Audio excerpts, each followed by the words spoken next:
Kitab Imamat, pasal 14. Hukum untuk mereka yang berpenyakit kulit. Tuhan berfirman kepada Musa, firman-Nya, "Ini harus menjadi hukum bagi penderita kusta pada masa penahirannya. Dia harus dibawa kepada imam. Imam harus menemui orang itu di luar perkemahan, lalu imam akan memeriksanya. Jika penderita kusta itu sudah sembuh dari sakit kustanya, imam harus menyuruh orang yang akan ditahirkan untuk membawa 2 ekor burung hidup dan tahir, kayu cemara, kain merah, dan sebatang hisop. Imam harus memerintahkan supaya seekor burung disembelih di atas belanga tembikar, di atas air yang mengalir. Imam harus mengambil burung satunya yang masih hidup, kayu cemara, kain merah, dan hisop, lalu mencelupkan semua itu ke dalam darah burung yang telah disembelih di atas air yang mengalir tadi. Dia harus memercikkan darah itu 7 kali pada orang yang akan ditahirkan dari penyakit kusta, dan menyatakan bahwa orang itu tahir. Lalu imam harus melepaskan burung yang hidup itu ke padang. Kemudian orang yang akan ditahirkan itu harus mencuci pakaiannya, mencukur semua rambutnya, dan mandi dengan air. Maka dia menjadi tahir. Sesudah itu, dia boleh masuk ke dalam perkemahan, tetapi harus tinggal di luar tendanya selama 7 hari. Pada hari ke-7, dia harus mencukur kepala, jenggot, alis, bahkan semua rambutnya. Lalu, dia harus mencuci pakaiannya dan mandi dengan air. Sesudah itu, dia menjadi tahir.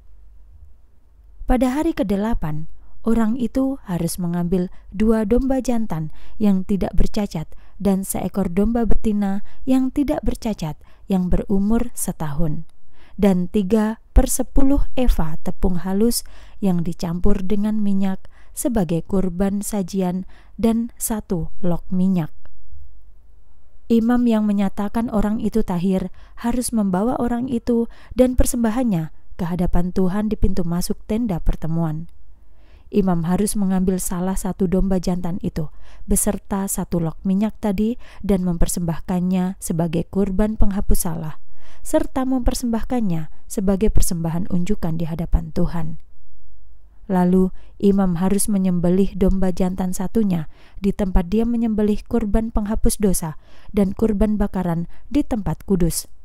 Sebab kurban penghapus salah adalah bagian imam, sama seperti kurban penghapus dosa, itu adalah bagian maha kudus.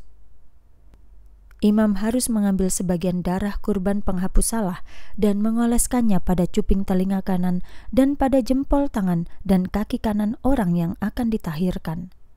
Imam juga harus mengambil sebagian dari minyak tadi dan menuangkannya di telapak tangan kirinya. Kemudian imam harus mencelupkan jari tangan kanannya ke dalam minyak yang ada pada telapak tangan kirinya. Dia harus memercikkan minyak itu dengan jarinya sebanyak 7 kali di hadapan Tuhan. Dengan sisa minyak yang ada di telapak tangan kirinya, imam harus mengoleskannya pada cuping telinga kanan orang yang akan ditahirkan, dan pada jempol tangan kanannya, dan pada jempol kaki kanannya, di atas darah persembahan penghapus salah. Sisa minyak yang ada di tangan imam harus dicurahkan pada kepala orang yang akan ditahirkan. Kemudian, imam harus mengadakan pendamaian bagi orang itu di hadapan Tuhan. Kemudian, imam harus mempersembahkan kurban penghapus dosa untuk pengampunan dosa orang yang akan ditahirkan dari kenajisannya.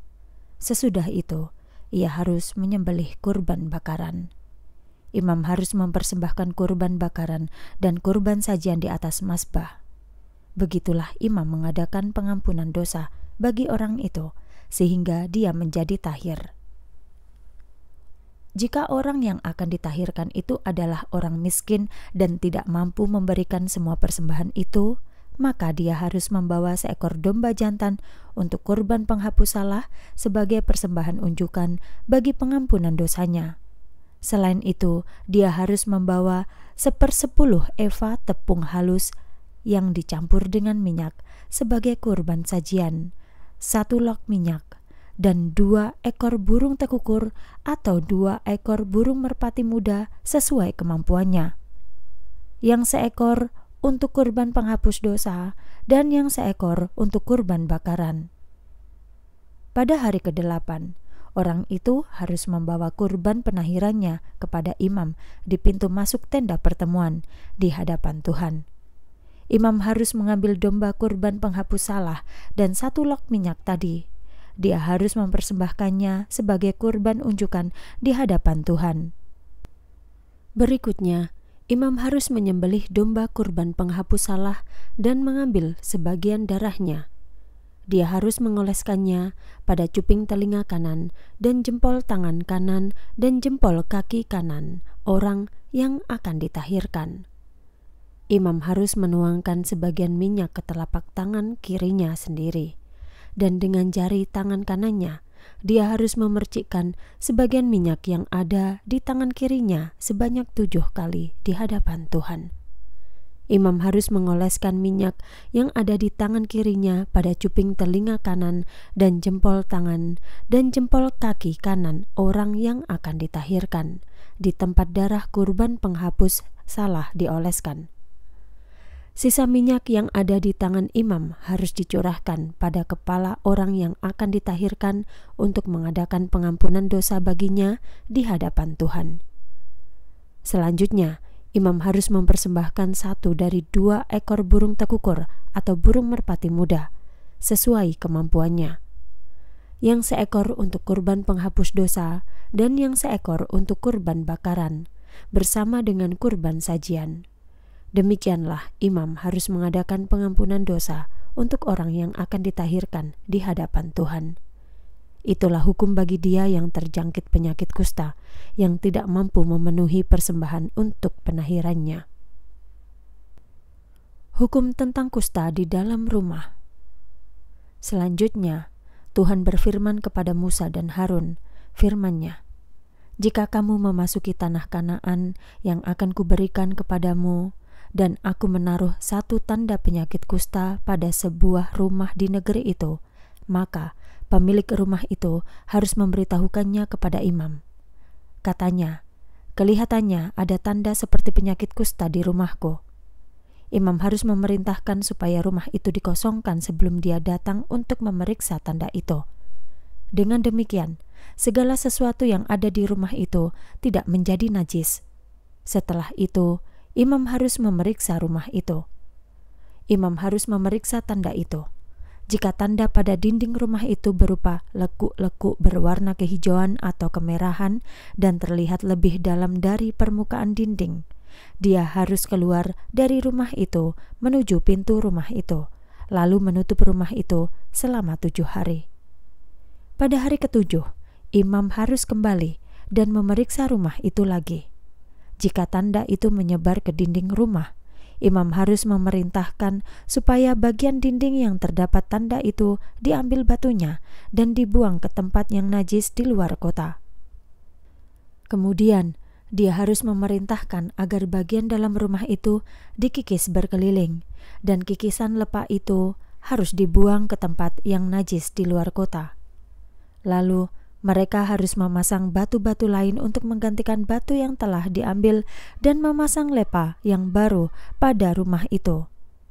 Jika tanda itu muncul lagi setelah rumah itu diambil batunya, dikikis lepanya, dan setelah itu dipasang yang baru, imam harus datang dan memeriksanya lagi.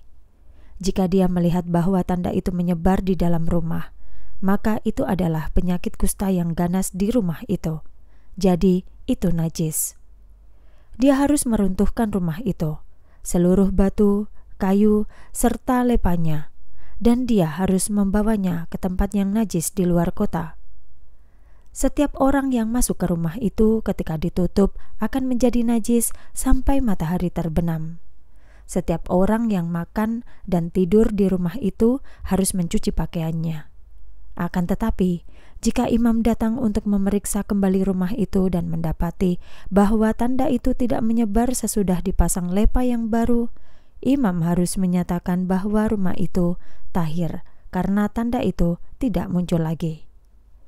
Untuk menahirkan rumah itu, imam harus mengambil 2 ekor burung, kayu cemara, kain merah, hisop. Dia harus menyembelih seekor burung dalam bejana tembikar di atas air yang mengalir. Kemudian imam akan mengambil kayu cemara, hisop, kain merah, dan burung yang masih hidup, lalu mencelupkan semuanya ke dalam darah burung yang disembelih di atas air mengalir tadi, lalu memercikkan darah itu pada rumah yang akan ditahirkan sebanyak 7 kali. Demikianlah imam menahirkan rumah itu dengan darah burung yang disembelih di atas air mengalir, bersama dengan burung yang masih hidup, kayu cemara, hisop, dan benang merah. Imam harus melepaskan burung yang masih hidup itu di padang terbuka di luar kota. Dengan demikian, dia mengadakan pendamaian untuk rumah itu sehingga menjadi tahir. Itulah hukum tentang semua jenis tanda penyakit kusta, bahkan untuk kudis, tentang tanda kusta pada pakaian atau pada rumah, tentang bisul, bintik-bintik merah atau bercak putih pada kulit, untuk memberitahu apakah mereka najis atau tahir. Itulah hukum tentang kusta.